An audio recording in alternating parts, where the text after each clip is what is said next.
ओम नमः शिवाय। हर हर महादेव। मैं पंडित यज्ञेश शास्त्री त्र्यंबकेश्वर से। आज का जो चर्चा का विषय है काल सर्प। काल सर्प दोष कितने प्रकार के होते हैं, कैसी कैसी पूजा विधि होती है, कितने प्रकार की पूजा होती है।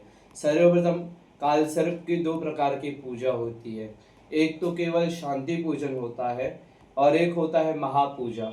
जो काल सर्प की शांति पूजा होती है उसमें 9 चांदी के नाग नागिन राहु केतु की प्रतिमा का पूजन किया जाता है। केवल वो होती है नॉर्मल शांति की जाती है, जिसके सामर्थ्य नहीं होती दक्षिणा की उतनी, तो वो केवल नॉर्मल शांति करते हैं। उसके लिए उसका भी फल आपको प्राप्त होता है। बट आपके आर्थिक स्थिति अच्छी है, इत्यादि सर्व चीज अच्छा है, तो आपको काल सर्प की महापूजा करनी चाहिए। इससे क्या होता है, जो हम राहु केतु का जप करते हैं उसमें काल सर्प का नाग प्रतिष्ठा करते हैं, नाग गायत्री करते हैं, फिर उसका दशांश हवन किया जाता है।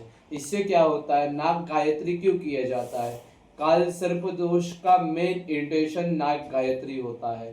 नाग गायत्री यानी समझ लीजिए अभी एक रूट है, ठीक है, एक रूट में आप जा रहे हैं तो समझ नाग आपके सामने आ गया, ठीक है, तो दो प्रकार के आपका रक्षण करता है। एक तो जब अच्छे पॉजिटिव रिजल्ट देता है आपको काल सर्प, तो आपको वो उस हादसे से बचाता है, और दूसरा जब नेगेटिव रिजल्ट देता है आपको, तो वही उस कारण आपका एक्सीडेंट हो जाता है। ये होता है काल सर्प दोष का इफेक्ट। और नाग गायत्री क्यों करनी चाहिए, क्योंकि हमारे जीवन में नाग देवता का भी आशीर्वाद बहुत महत्वपूर्ण होता है।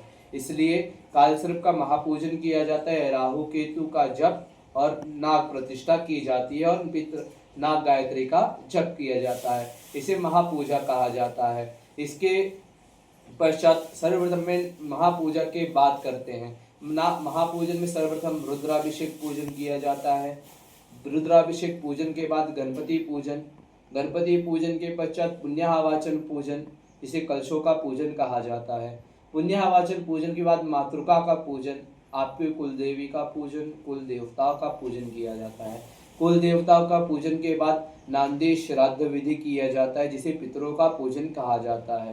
क्योंकि पितरों का भी अपने जीवन में बहुत महत्वता होता है कि उनने आपको इतना योग्यवान बनाया कि आप त्र्यंबकेश्वर तीर्थ क्षेत्र में आकर के ये पूजन इत्यादि पूजन कर्म आप कर सकते हैं। इसलिए नांदी श्राद्ध विधि किया जाता है, उनको स्वर्ग गति की प्राप्ति हो, भगवान नारायण का आशीर्वाद प्राप्त हो। उसके बाद किया जाता है ब्रह्मा जी का पूजन। ब्रह्मा जी के पूजन के बाद किया जाता है नवग्रह भगवान का पूजन। नवग्रह भगवान के पूजन के बाद किया जाता है महादेव जी का पूजन, देव आदिदेव महादेव जी का पूजन। महादेव जी का पूजन क्यों करना चाहिए, ये एक आप आएंगे तो ये पूजन में एक नियम भी है, वो आपको यहाँ पास आकर के बताऊंगा मैं। उसके पश्चात किया जाता है 36 नाग नागिन का पूजन, राहु केतु का पूजन, फिर होम हवन किया जाता है, नाग गायत्री का होम हवन, और फिर उसके बाद राहु केतु का जो जप संख्या होती है वो पूर्ण होने के बाद फिर हवन कार्य किया जाता है।